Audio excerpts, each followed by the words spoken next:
Zdravo, veliki pozdrav. Ovo nedeljni pregled štampe započinjem s ovim tekstom.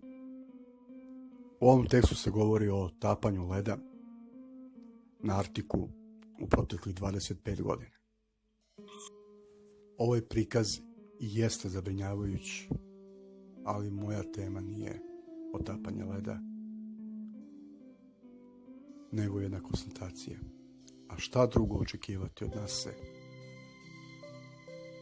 nego animaciju? A ako pogledate klip do kraja, vidjet ćete večeras mnogo animacije. U ovom tekstu se govori o tome šta je obeležilo prethodnu 2018. godinu. Dobro pogledajte šta se smatra za velikim otkrićima. Sramota.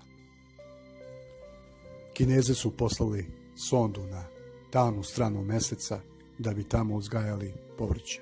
I to bez kiselnika, bez azota, bez CO2,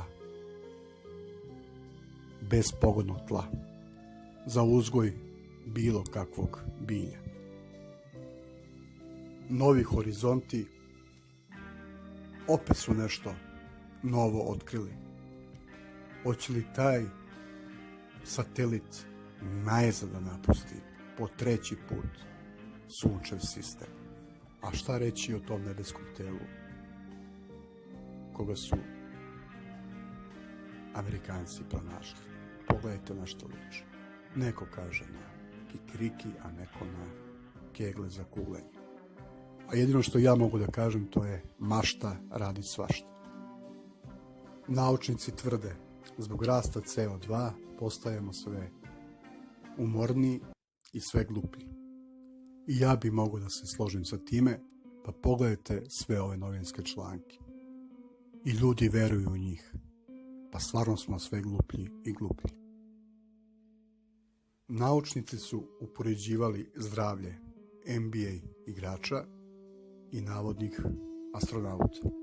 Ovaj naučni rad verovatno je NASA platila da bi ubedila ljude da putovanje u svemir uopšte nije strašno. Jer astronauti žive skoro isto kao i vrhunski sportisti. Dok meni ovaj navodni naučni rad govori da oni nikad nisu bili u kosmosu. A šta tek reći za ovakvu vest? Zemlja koja ima preko 300 miliona gladnih ljudi. Još uvijek nemaju ni struje, ni vode, a šalju ljude u svemir. Ova vest me je jako zabrinula, ali kad sam pročitao tekst, shvatio sam da su bušili u dubinu i da nisu probili ledeni antarktički zid. Jer da jesu, otekla bi sva voda sa zemlje. Naučnici ovih dana vode polemiku da li postoje, osim crnih rupa i bele rupe u svemiru. U zvezdanim stazama takve rupe postoje. Znači, to je istina. I evo, kineska sonda je sletela na mesec. Sada ćete vidjeti snimke kineske i napominjem, ovo nije CGI. Ovo je pravi crtež. Pogledajte ove prelepe scene sa meseca. Posle ovakih snimaka i meni se smrklo, a kamoli ne suncu i mesecu.